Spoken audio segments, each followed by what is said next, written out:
One of the more wonderful aspects of Plato and Aristotle for me is the ways in which the fathers of the church took up something like their tripartite distinctions regarding the powers of the soul, distinguished another way as nous, heart, and body, or the noetic, fervent, and desiring powers respectively.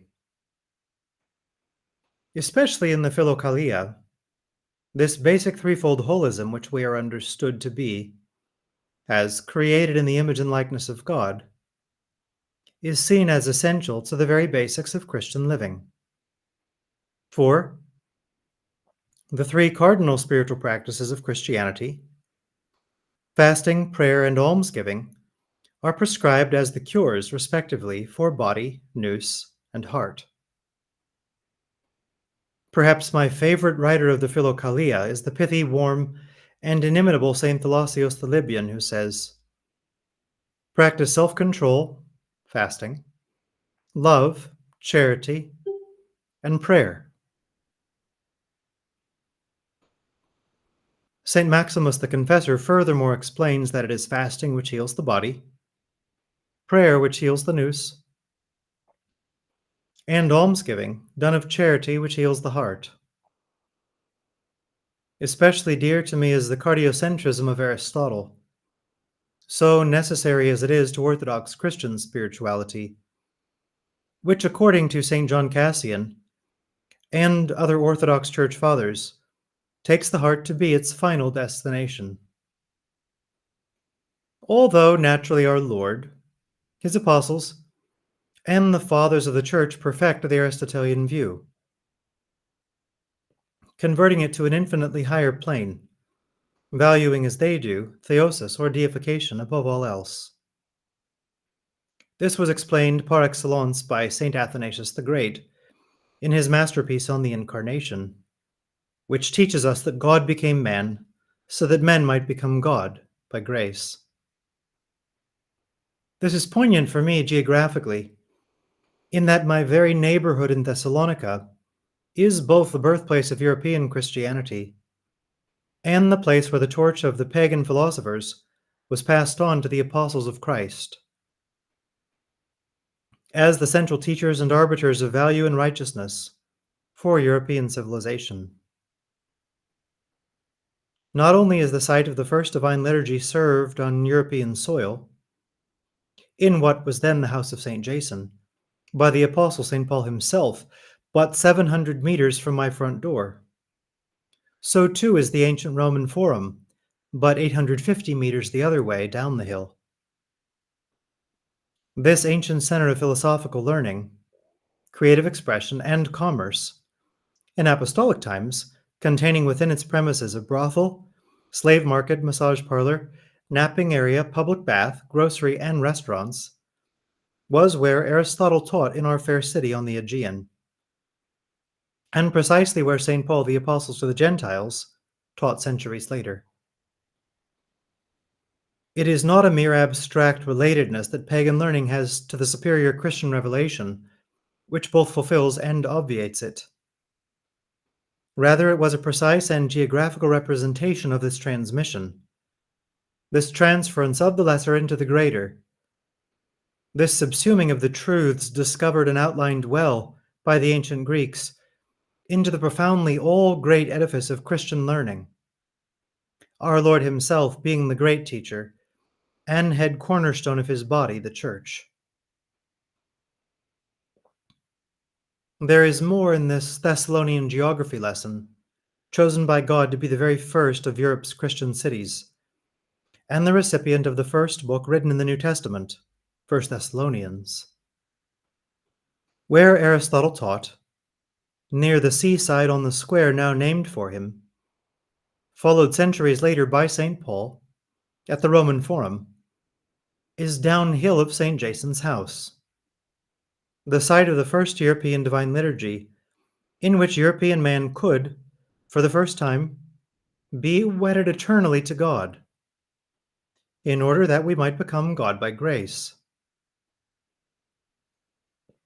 What is in between these locations, if we walk up the hill from the Roman Forum to the house of St. Jason, in which Holy Communion was served, proceeding from thence to all mankind ever after, is the great church of St. Dimitri the Myrrh-streamer, on the side of that great martyr's ultimate sacrifice of love for Christ, which, in time, just preceded Thessalonica becoming an officially Christian rather than pagan city.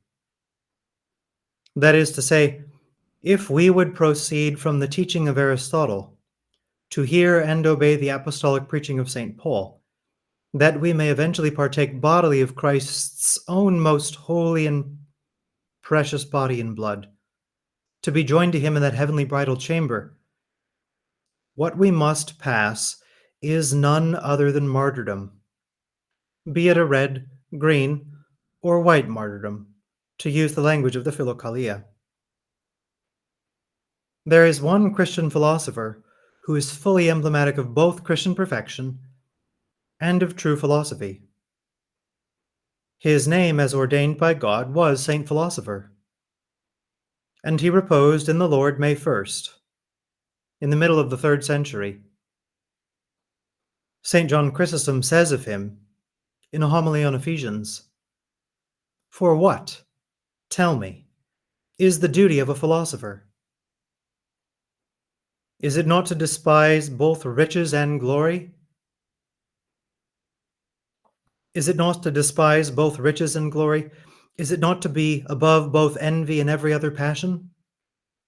Come now then, let us bring him forward and strip him, and show you what a philosopher he was.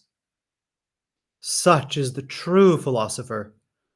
Such is that wealth of all of which we speak.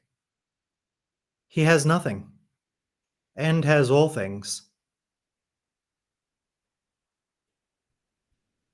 He has all things, and has nothing." St. Jerome records St. Philosopher's life. The ultimate triumph of philosophy as follows. In the middle of the 3rd century, during the persecutions of Decius and Valerian, when Cornelius at Rome and Cyprian at Carthage shed their blood in blessed martyrdom, many churches in Egypt and the Thebaid were laid waste by the fury of the storm. St. Philosopher was arrested, strongly urged to recant from Christ, and then tortured upon his refusal to renounce his faith.